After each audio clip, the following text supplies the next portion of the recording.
Wonderful, wonderful Wednesday. What is going on, y'all? Can you hear me now? Is this microphone on? How about this one? Hey, I got the trifecta, and I think they said sharing is actually caring. So we've got a new addition to the family as well. So great to see everyone. Welcome to the Cold Calling Podcast. I am your host, Larry Long Jr., CEO, that's Chief Energy Officer of LLJR Enterprises. Just a reminder, if you don't know, now you know.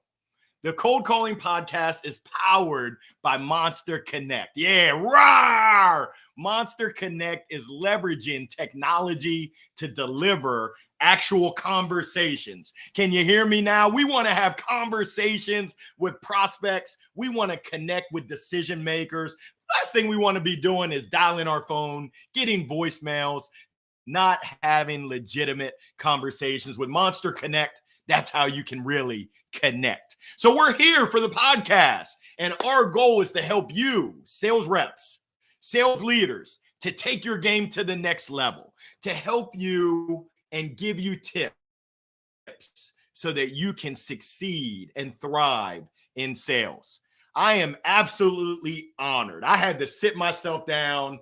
I had to take some deep breaths because today's guest, oh my goodness, it's near and dear to my heart. This guest is one of my favorite people in the world. His name is Nathan Bird, and officially he's a sales leader at Channel Advisor. But in my opinion, he's a great friend. He's an amazing person, an awesome father, a great leader, formerly an amazing soccer player. I don't know if he still got it. I think they say once you have it, you never lose it. But and we're going to get into the history of Nathan and I. I hired him back in November 2014. He's been Rookie of the Year multiple times, President's Club. Let's give a warm Cold Calling Podcast welcome to my man, the Birdman. What happened to that boy, Nathan Bird? What's going on, Nathan? Larry Long. I am doing good. Thank you for the intro. I was choking up there a little bit. I was like, do I need to drink the water now and just swallow this big Adam's apple? Thank you.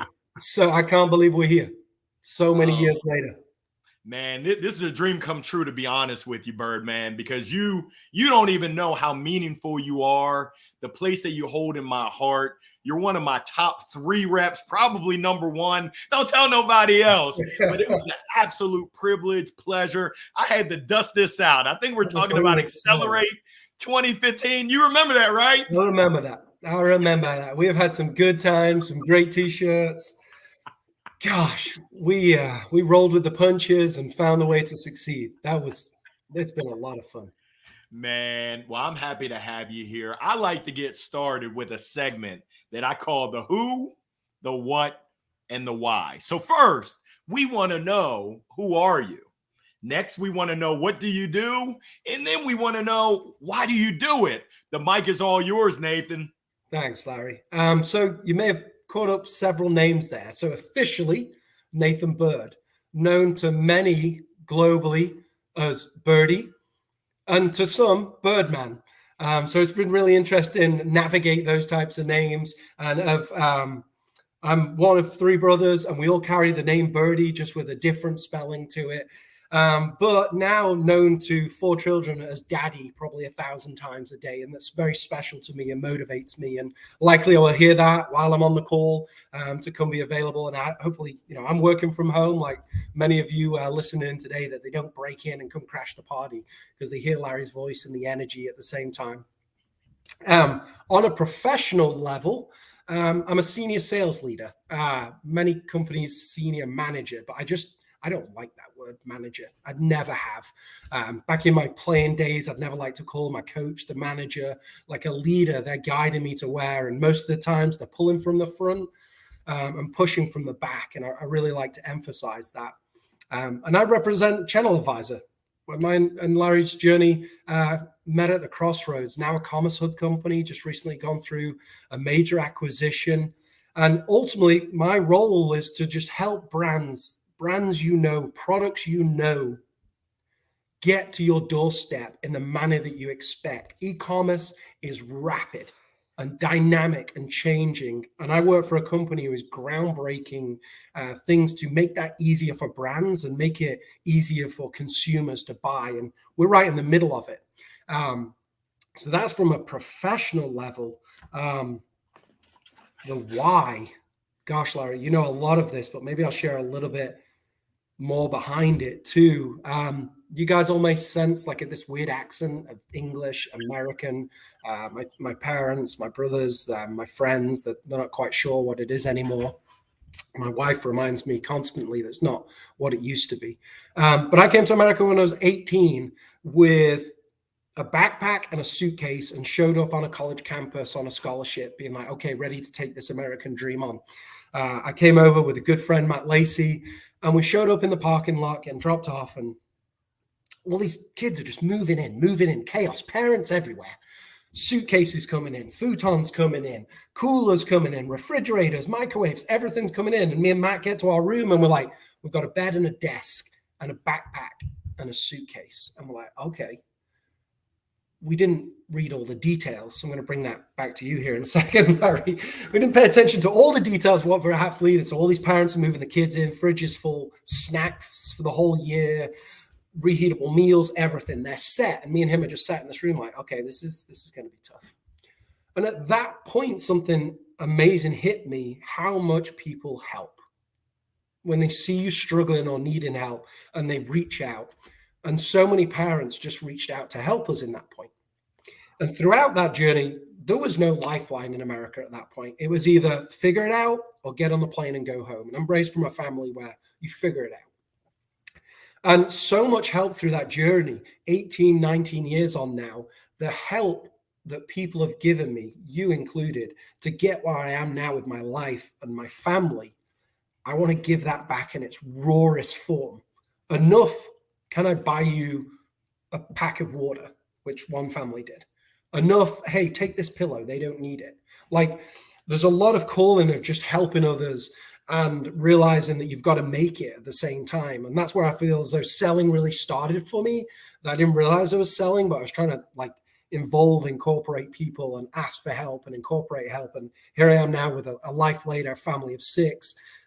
With a lot of freedom in my life and support, and being able to help a lot of people on my team, socially, network wise, give back what I've been able to get throughout the journey. Man, that's heartwarming right there. And thank you for the introduction of who you are, what you do, and why you do it. That support along the way, and now you're passing it along, is just heartwarming and just a phenomenal example for all, myself included, to see how you go about doing the things that you do. Now, after the who, the what, and the why, I've got this segment called Spill the Tea. And we're going to have a couple of them through. I don't know if you know which one is coming, but there's a word, and I think it's called relentless. What does that mean to you, this word relentless?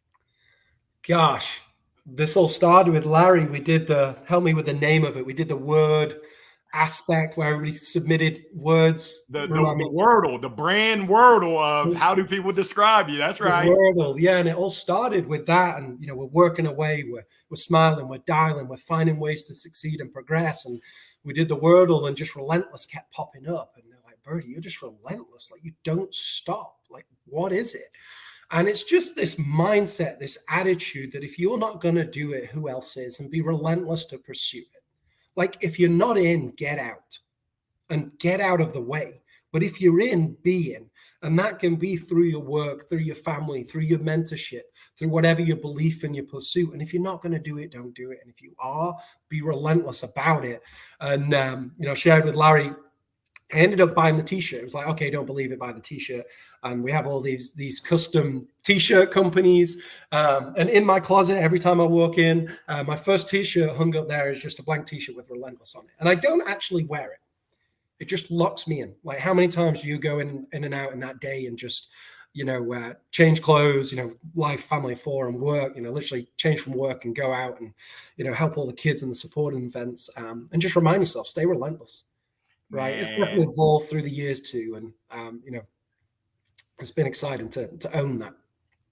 I love it. And I got to share a story. back in the day, we used to play basketball and we were always short. And I remember I sold Nathan to come on out and hoop it up with us. And I think you told me, you said, Larry, I don't know how to play basketball. I said, everyone knows how to play basketball, but you were telling the truth. Yep. But you made a comment, hey, you think it's so funny me on the basketball court? Let me see your behind out on the soccer pitch. You held it to it. You did it. I went out there. I was struggling. I think you told me, hey, Larry, when you get the ball, you don't have to just kick it immediately. You got time. But I was so nervous. Oh, my goodness. But relentless. It was amazing to see you out there just licking your chops on defense. Your defense was relentless. You were like this on the offensive player, and you were definitely mixing it up. And I said, good googly muggly. This is where this guy, Nathan Bird, gets his inner, just that passion, that desire, that relentlessness. You were able to transition that from the pitch. For people who don't know, that's the soccer field, into the boardroom and into sales. Now, you had a thing that I will never forget.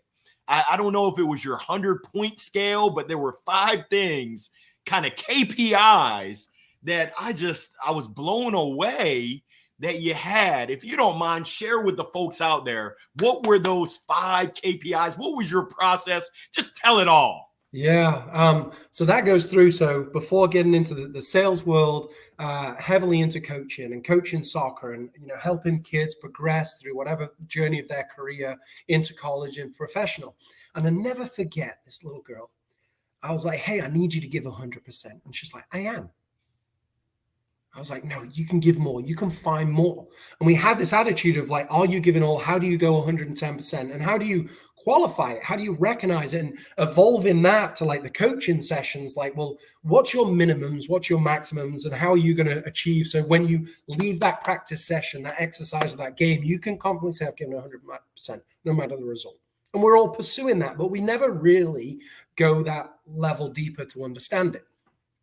So, when we got the feet under the table, we hooked the headset up, and I'm out there just trying to just figure this out. What does Channel Advisor do? How am I going to talk to the contacts? What's my market outreach? How am I going to learn and develop? I went back to looking at that little girl when she says, I am. And I was like, I don't think you are.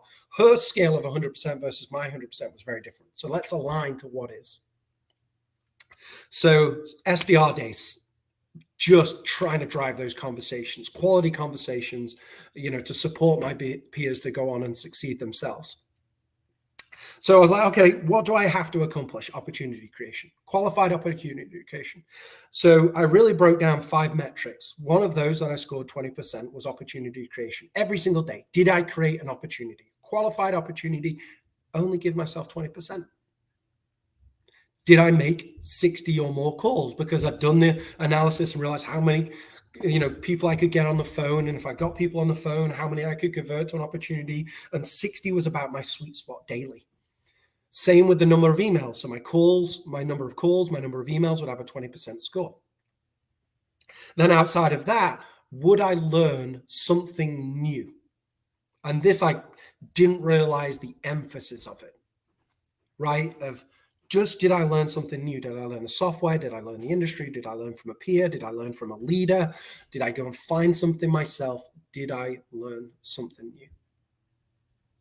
So all of those started to go together and give myself a score. So opportunity creation, calls, emails. Did I learn something new? And then I actually added over time that my demonstration capabilities, because I'll never forget with a peer, Mike Salata, shared me, like, you do realize, like, you've got to understand what we do and how we help and where we fit in. And I realized the importance of the actual technology and the impact it was making and how it could solve truly individual business and society problems. So I scored myself every single day. At the end of every day, did I do it? Give myself a score. If I created 2 ops and it added total, I had a 120% day. There was some days I had a 200% day. But I never left the day without having 100%. So if meetings got in the way or I didn't get an op and I'm sat there at 60%, I turned up the emails. I turned up what I could learn that day. Or I rolled it into the following day and said, you know what, tomorrow you've got to go make 100 calls. And over time, these pillars just kept building. And I talk to my team now about building the machine, build your machine. That was the foundation of my machine. That was the plumbing. That was the engine of my machine that I could focus. And when I left, if I needed to hop out at 4 o'clock, if I needed to stay till 6, if I needed to leave and come back, I just want to make sure I was held myself accountable. And I can still see her eyes now, Emily, like, hey, did you give 100%? Like, could I look and say, hey, Larry, I've had a good day. I'm exhausted. I'm at 100%, 20% of where I finished today. Like, I'll be back tomorrow. I know what I need to do. Man, you just laid out the game plan. For those that are listening, and for those in the back, can you hear me now? Listen closely. He talked about his 100% days. And this is memorable for me because his discipline every day, his relentlessness, his stick-to-itness in terms of hitting that led to him having great success because he was willing to build his machine and execute on that. The calls, the emails, the opportunity creation, the learning something new, whether industry, whether company, whether product, whether peers. That was amazing. The demo capabilities. And I think at one point you had even mixed in there net new prospects. I remember you were seeking out net new prospects to add to the CRM. Absolutely. Gosh, things would get stale and like always be still today. I can't help myself. It was so funny. I was in a on-site meeting yesterday and I'd prospected that company. I'd found it and like hunted it and then was able to bring it back to my team. And I just can't stop turning off that prospect ability.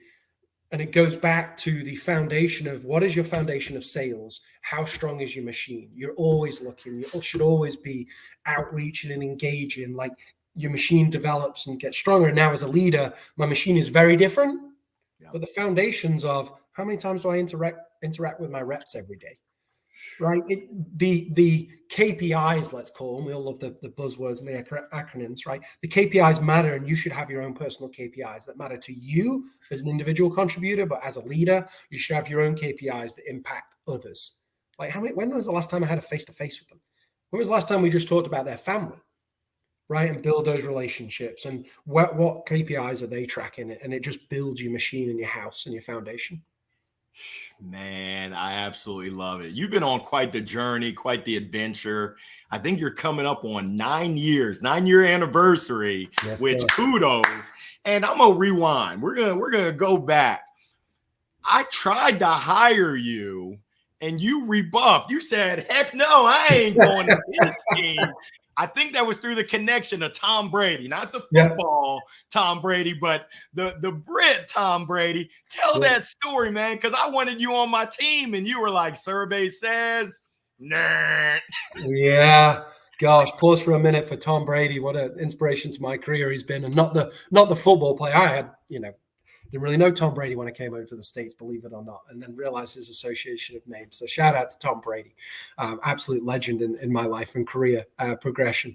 But yeah, turn him down. I was coaching. I was living the dream. I was helping kids progress, winning tournaments, going out to Colorado, winning the national championship. Just, it was amazing. And like throughout the day, living in shorts and flip-flops, then out exercising, playing, the passion. And that was really hard. I really wasn't getting paid much at all. And 7 days a week, sun up, sun down, nonstop relentlessness in that pursuit of just helping the youth and bringing infrastructure. And yeah, I turned it down. That was really, really hard to walk away because everybody says, do what you love, right? Do what you love. And I really had to go back and understand, well, what's my long game? What do I really love? Yes, I love soccer, football, right? But where's that's going to carry me in the journey? And I actually love like the mentorship and the leadership and the coaching development of others. And going back to my why, I'm like helping people, helping other people to succeed. And if I have that in my life, then I'll be okay. And then eventually, going through the interview and actually, no, let's pause on that. And then just life happens and you realize family matters. I missed my brother's wedding. I missed grandfather's funeral. I miss time with my family. Like if I wanted to see friends, I'm like, hey, can you meet me for a drink at like 9:30, 10 o'clock?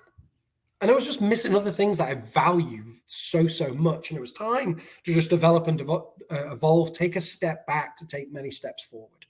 So I made that decision around just family and understanding what was my why. And obviously learning that more and more as you mature. And then I was like, okay, let's go. Let's do this. Like I said, if you're not in, don't be in. Don't tap your toe in. Like if I was going to go and I'm going to work for Larry and I'm going to honor Tom's word, like be in, go for it. Like, and that's when I'm glad I did that. Because if I said yes on the first go around, I wouldn't have been all in. I would have still been like, oh, I need to go back out there. Ain't no half stepping. And you certainly were all in. I got something for you, man. And you made it look so easy, but I know that you were grinding day in and day out. I'm curious. And I know the folks that are tuned in live right now, we got some folks that are live. If you have some questions, submit them. Nathan is an open book. We would love to answer any of your questions. But Nathan, what were the keys to your success as a business development? You were a BDR, SDR. How did you do it at such a high level?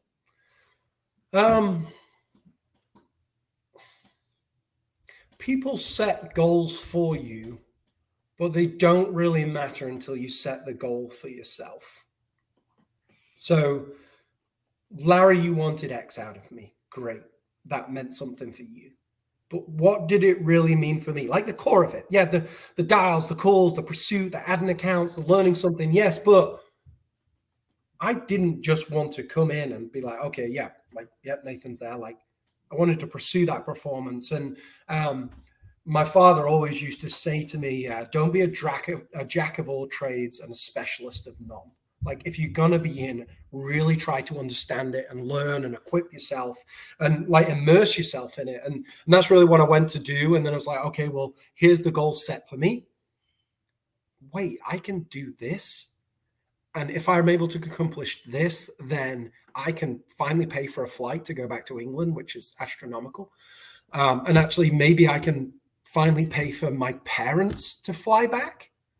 Like, that was huge, being able to be financially stable for the goals I set myself to be like, they paid for like 3 flights for me to hop back and forth to America. Like, I'm paying for the next one. And if there's a way to upgrade them, I'm upgrading them. So set your goals for yourself. And then what does that mean? If you accomplish those goals, everything else will fall in place because you will just be relentless about focusing to achieve those. And then you start to build in your basic foundations, the tactical things you'll do, the strategic things you'll do to try and accomplish that.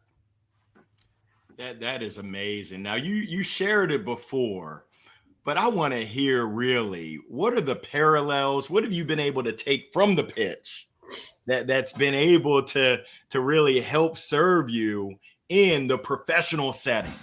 Yeah. I'd go back. Every one of my coaching sessions start with foundation and progressional aspects to the structure of how you attack it. So just how you get ready for the day is how you warm up. Like, what is your mindset before you arrive, wherever you are trying to do the work? What do you do before it? And what is your mindset on how you're attacking it? And then are you always ensured that you are squeaky clean on your foundations? So back for the soccer days, how do you receive the ball? How do you pass the ball? How do you move off the ball? Are absolute basic foundations. Then you build in tactical things. Where am I positionally? What type of runs am I going to make? What type of passes am I going to make? How am I going to start to move off things around me? To the work world, how am I going to work with my peers? How am I going to work with my partners? How am I going to work with my software that I'm utilizing to execute on the strategy, which is winning? Right? Like they say develop in soccer word. Let's develop. But we're really developing to win. Like we're developing to progress. We're not just developing here to be, all right, we've reached this level. We're developing to win.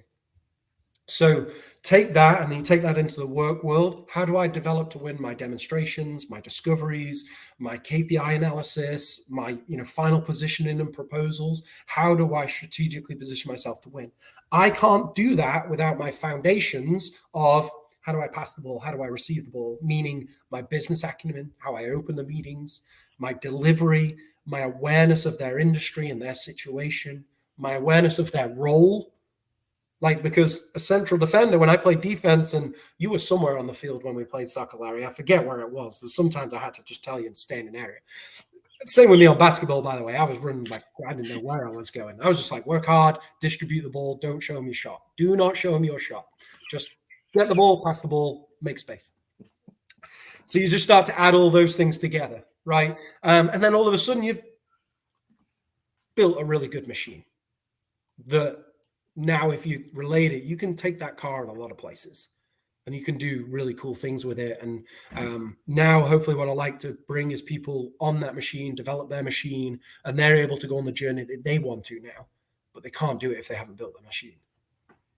Man, that's insightful, man. And I can tell you, Nathan, from the first time that we met, I think it was a phone conversation, you just have that it factor.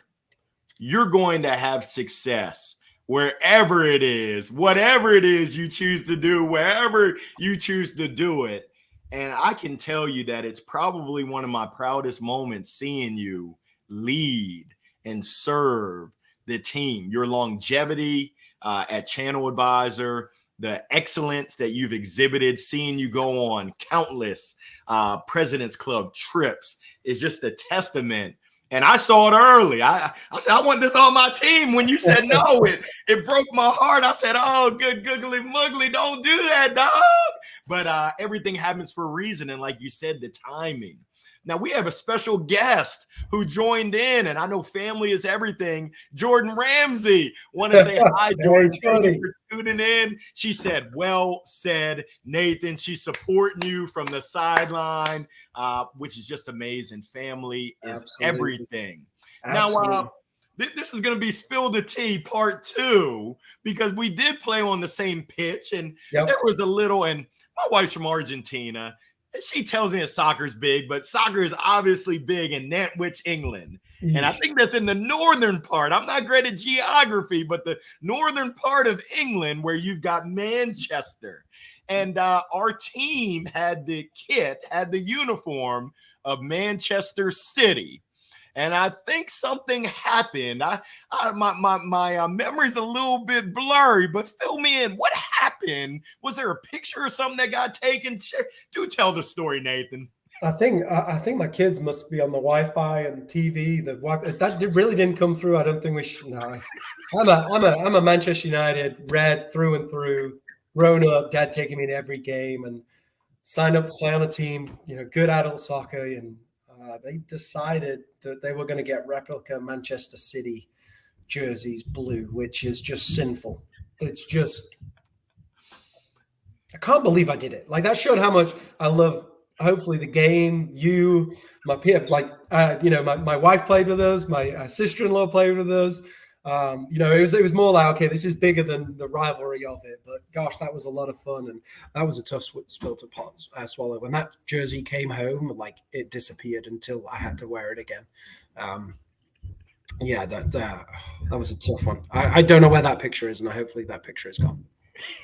Now, I think I remember your pops wouldn't talk to you for a minute because of you wearing that jersey. Is that right? There was a lot of serious conversations with brothers and fathers around that, and questions. And there's 2 things that they've said, hey, you need to come home more. One is your accent is, you need to come back a little bit more, spend more time with the locals. And then the other was like, you need to come back to Manchester United and, ensure this.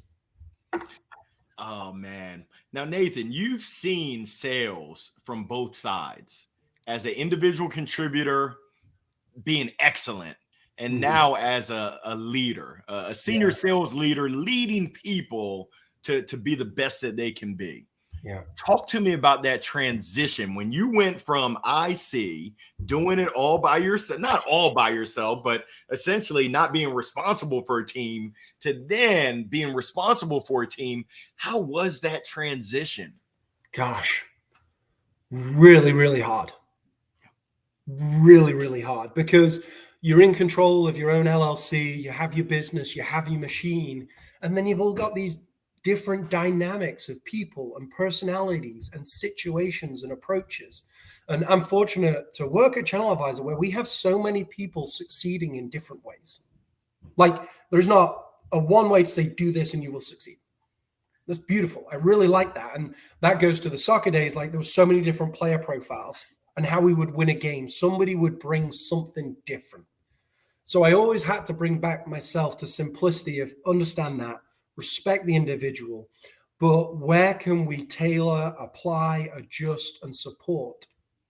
And, in e-commerce, we work with some of the biggest giants in the game, some of the biggest businesses in the world, and Meta and Amazon and Walmart and Target. And, Amazon has the flywheel of how they've really developed where they're at today. And I was like, well, what's going to be my flywheel of management of success?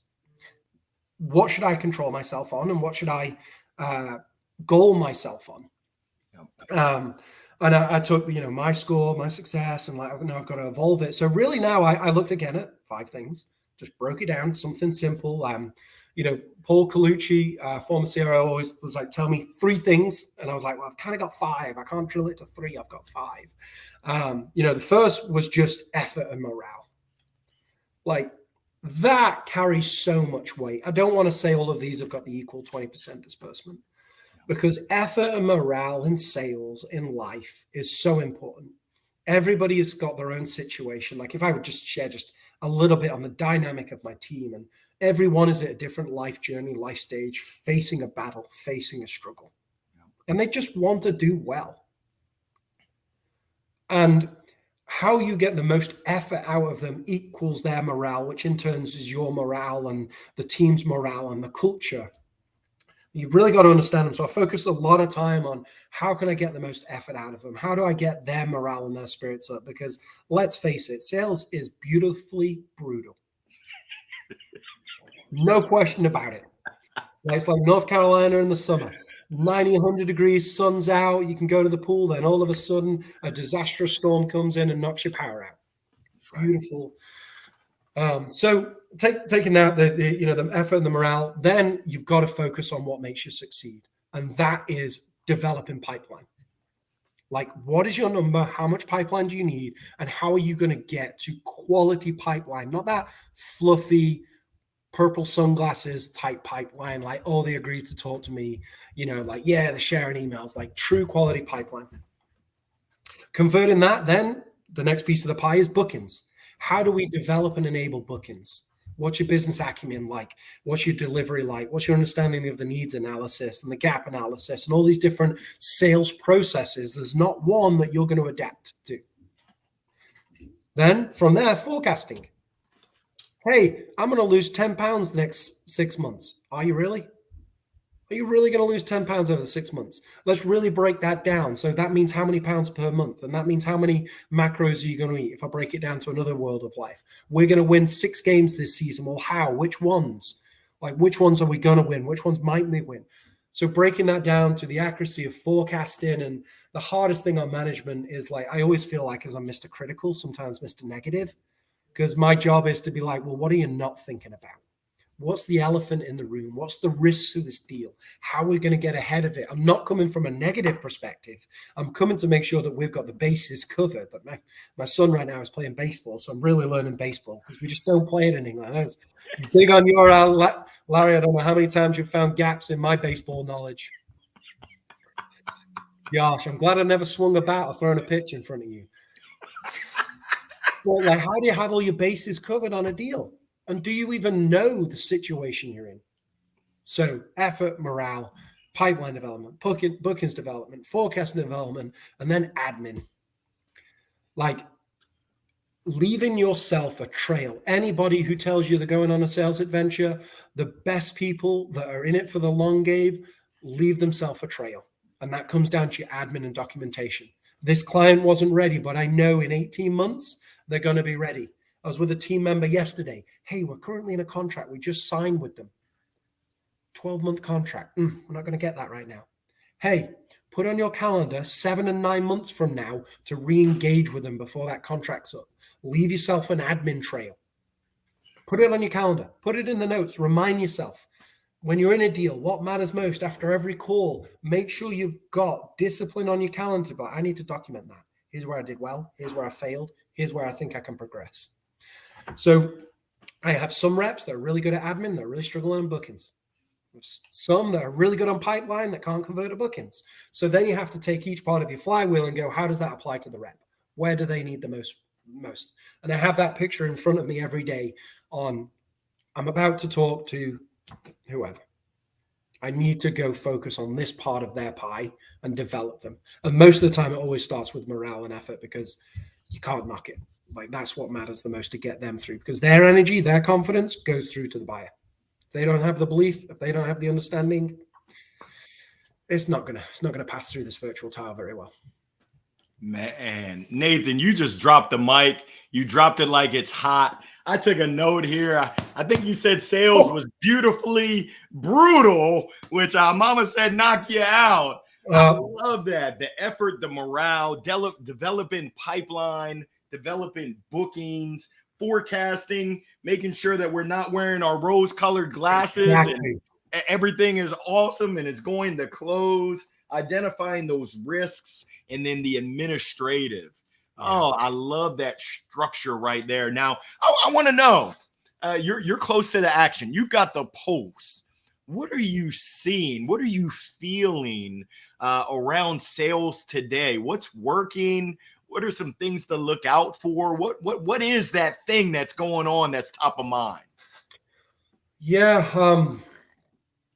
I honestly think this is one of the hardest years we're facing recently, depending on the industry. COVID was a hit for some businesses, a real struggle for others.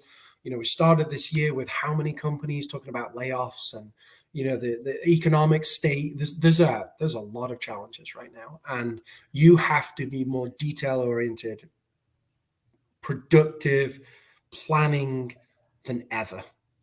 And the reps that are really taking that diligence to understand where is my machine at and the health of it are succeeding the most. And they're empathizing with their prospective base and their customer base, and they're trying to find out where they can help. Right. So everything that I believe in where they're doing well is just, are they progressing? Are they progressing themselves? Are they progressing their prospects, their businesses? And then how does that impact, if they're progressing themselves, how does that impact their family and their friends and their network and even society for some people that I work with? Like they're focused on so much progression. They have such an impact in not just the world we live in, but the society. And same with some businesses that we help. Like truly, sales to me is how do we help progress? Like progress the person in their role, which then progresses the business in their role. And then the biggest project, the biggest average order values, the biggest kind of monumental deals, like they're making a significant impact on society. Like they are truly either changing the game or they have for my industry, they have a new product that they need to get out of the market that can really help people. And you've got to go back to that as much as possible. But, feet on the ground, it's tough. It's really tough. And your machine you've really got to understand your machine, keep working to equip your machine and accept the reality. There's many times there was one TED talk that I listened to that was a game changer for me, that was just about stress. I had 4 kids, family overseas, sales leader. The hardest thing is, I may have a pipeline of, let's just easy numbers, 100, right, ops. And like, that's a lot more no's than you get as an individual. And that's really tough. And don't get stressed about that, because stress is actually the body's reaction to prepare and adapt and to overcome. And if you don't really just pause and think about that, the stress and the anxiety will eat your stomach away. It will eat your chest away and your mind and be ticking away. But if you actually quickly convert, so this is actually preparing my body and the stimulus is in my body to try and overcome this. If I don't overcome this, there's a reason. So I need to be working on what's next. So don't get stuck in it. So just adapt and overcome. Wow. Talking about that progress. We're making Make progress. Oh, how do we help people progress? And then the health of the machine. We're going through some tough stuff, some chaos, some turbulence professionally in just the world and life. Now, you and I belong to a club that I don't wish upon anybody. I lost my father 7.5 years ago, and I'm so sorry for the loss of your beloved mother a year ago. What do you say to someone who's facing the loss of a loved one, of a dear loved one? Yeah. How do you, what's been working for you in terms of how you continue to progress even through the pain and that challenge? Yeah, definitely. Like you, one of the hardest things to work through, like the loss of a parent, a mother. It's really difficult. And I think what people don't realize, and we talk about this, is everybody's got their own fight. Everybody's got the struggle. And if you lock in and try and keep it yourself, you're not possible. Like team and people around you, and understanding your network, utilize them, talk, open up, be humble. Like we're all going through it. Why not be there for each other? And that really, really, really does help. And then I don't want to say it normalizes it, but you get perspective. And just like your career journey, you start to understand the life journey you're on, and the evolution of you as a child and a parent and a grandparents. And then you have children coming through, and all of the friends and family. You just start to grow in perspective. But then you've got to understand, well, how do you live in honor? And that's the journey I'm on. How do you live in honor of what you've been raised, what principles, foundations you've been raised, and how are you going to give back? So that's really important, that journey. And understand, anybody who's listening on the phone today, anybody who is meeting with anybody at any point, they're facing something. And we were heading for an on-site yesterday, and we were doing final prep the day before, and 10 minutes left on the meeting. I asked, okay, the two people going with me, what's your biggest fear heading into tomorrow? What's your biggest worry? And what they brought up right then was a game changer. We all understood, and I shared mine. And we all understood what was really scaring us, or the fear or the uncertainty we had. And we supported each other through that. And it was amazing. So never just forget, just ask that deeper question. Hey, are you okay? Or is this right? Or what's your biggest fear as you head into this? You didn't realize, like, right before this call, this happened. Right after this call, my wife's going to a final appointment for my daughter who broke her arm. Like, everybody's got stuff going on. And understand that and work together. And then that goes to the morale and the effort. Because if they know that you truly care and you're supporting them, they will help you succeed, because they recognize that you're helping them succeed. Wow. I appreciate you sharing that, Nathan. And I appreciate all your support. We've got a comment from Jeremy Chavis that talked about support system, family and friends means everything. Totally agreed. Jamie Gonzalez says that's a great point. Speaking of family, not only do we have Jordan, but we also have Wanda. Wanda joined. Sales legend Wanda. Oh man, family is everything. That's support. And then how do you honor those loved ones? And I want to give you your flowers right now, Nathan. You are just a testament to your mom, to your family, just a beacon of light. And I just want to tip my cap to you, man, and just encourage you to keep shining, keep thriving, keep shining bright, because your light is shining bright and you're having an impact on people's lives. And I'm not even sure you know the extent that you are. So kudos to that. I tip my cap. For those folks that are listening, that are out there and they're tasked with business development, they're tasked with picking up, hopefully it's not a banana phone, but they got to pick up that phone and smile, dial, serve. What do you say to them right now? Because it is tough. And even when the going is going great, it's still tough to pick up that phone and call someone you don't know. What advice do you share with them? The hunt is not easy. You go back to the start of time and how hunt and venture and secure and provide, it is the hardest part. It is the hardest part. And if you like to do it, I'll look you in the eye and question you heavily.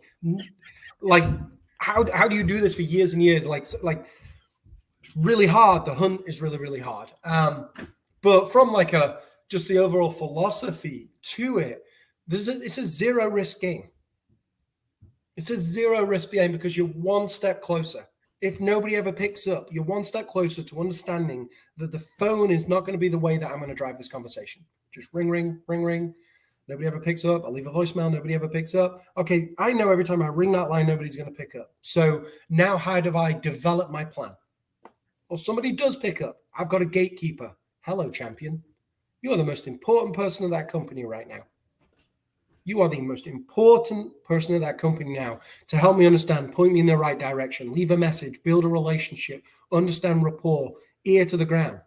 And that allows you, again, to go to build your machine, right? So if I can't get them on a phone, I'm going to have to support it with email and social and partner networks and other relationships are built and creative content and just getting outside of that box and comfort zone. But for me, it's all, again, about building that machine and having intent. Like, if I want to get in touch with you, truly, and I have a solid reason, you should not stop, no matter how long it is. You need to speak to me. I have noticed this. I believe we can fit in here. I'm going to own the elephant in the room. Like, nobody really does this. I'm going to own the elephant in the room. I'm in sales. Nobody likes to talk to sales. Nobody wants to hear a pitch really anymore. They want to be understood and they want to be heard. Own that elephant. You probably don't want to hear this, but I'm going to tell you because it matters to you and how your goal and what I believe you're trying to accomplish. If I'm way off, tell me. Give me a no. You always told me, Birdman, celebrate your nose. Celebrate your nose. Move on. Drive on. The Fido. Right? So really about building that intent. And, the way I used to think about it is like an assault course. Like, find somewhere in your head that you go to that's like, this is fun. Like, this is an assault course. Like, can't go on the phone. I'm going to go on the email. I'm going to go on LinkedIn. I'm going to go through social. I'm going to find somebody I'm connected with. I see you're using this system. I'm going to track your person who I know you're a customer of them. Who's their person that can make me an introduction? And it's going to be an assault course. And that's where my head is like, this is kind of fun and that's why I still love the hunt today. Like, hunting that company, meeting them at Vegas in a convention, and then sat on site with them in Charlotte. That all started with an assault course. I didn't like to do it. I didn't like clicking, copy and pasting, searching who is, like, I didn't like that, but I love the assault course I was on. Man, I love it. And the crowd is loving it as well. Jordan said agreed. Wanda said amen. Jordan is laughing. We got Jamie Gonzalez who's saying totally agree on giving you your flowers. Nathan does deserve them. And Birdie, I appreciate it. The hunt is not easy. It is hard. Yeah. Building the machine, having intent, and not stopping if you truly believe. Now, this can't be the cold calling podcast if I don't make any cold calls. So I'm going to fire up my Monster Connect, and I've got it in my earbud. I'm not being rude, but we're going to see if we can actually have a conversation. You'll only be able to hear one side of it, but we'll see how I do if someone picks up the phone and we can have an actual combo. I like it. Let's go. You cool with that?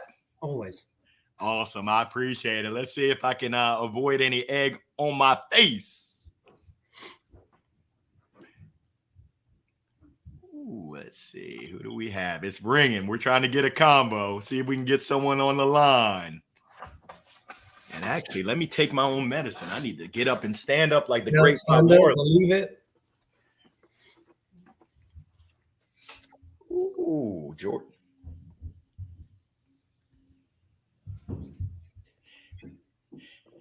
Hey, is this Aaron? Hello, Aaron. Can you hear me now, Aaron? Is Aaron available? It's Larry calling from Monster Connect. Okay, I apologize. All right, take care now. Wrong number. He did not want to hear from me. This isn't Aaron. Who do you want? Who do you want? Hey, what is it? The first rule of the CRM is never trust the CRM. Oh goodness. And this is my favorite part right here. The admin part. I got to update my notes, make sure it's in the CRM, and hey, batter up. We're gonna give it a whirl again. Let's see if we can reach someone else. Get on base. That's all you've got to do. Yeah, man. I'm trying to be like Cam out there hitting some doubles, triples, and home runs. Absolutely. But all you got to do is get on base. Oh man, it's too funny, man, because Cam is playing baseball. My little man who just popped in, he was supposed to have soccer tryouts yesterday. Because of the heat, it got pushed back to next week. Yeah, I love it. I think that's so fun that you and your baseball lifestyle and your son's playing soccer, and my lifestyle and football and my son's playing baseball. Oh, it's crazy. At some point, we always talk about it. It should be like, hey, you go take Cam on a workout. I'll go take Trey on a workout, and then we'll meet in the middle and let them put us through it. Oh, I love it. Life has a funny way of lifing. It really does. Let's see if we can get one more. Come on now. Let's roll the die. Trying to have some conversations. I don't want any voicemails. I don't want any rings. I want to talk to a live person. Let's see if I can get after it. Now, Nathan, what have you seen in terms of tools out there? Chat GPT or call recording? What's hot? Yeah, it's some really powerful things right now that you can automate. Chat GPT is definitely interested in learning and, in its evolution phase, and you've got to learn how to adapt and what can you use. Mentioning tools, SalesLoft is incredible, right? Zoom Info with your quality of data, 6 Sense, so many out there, but I'll go back to they're only as good as how much you put in, right? They are your tool. They are your machine. Just like when I used to roll the ladders out for kids at soccer. Are you going to do the ladder and really work on your footwork and speed and agility?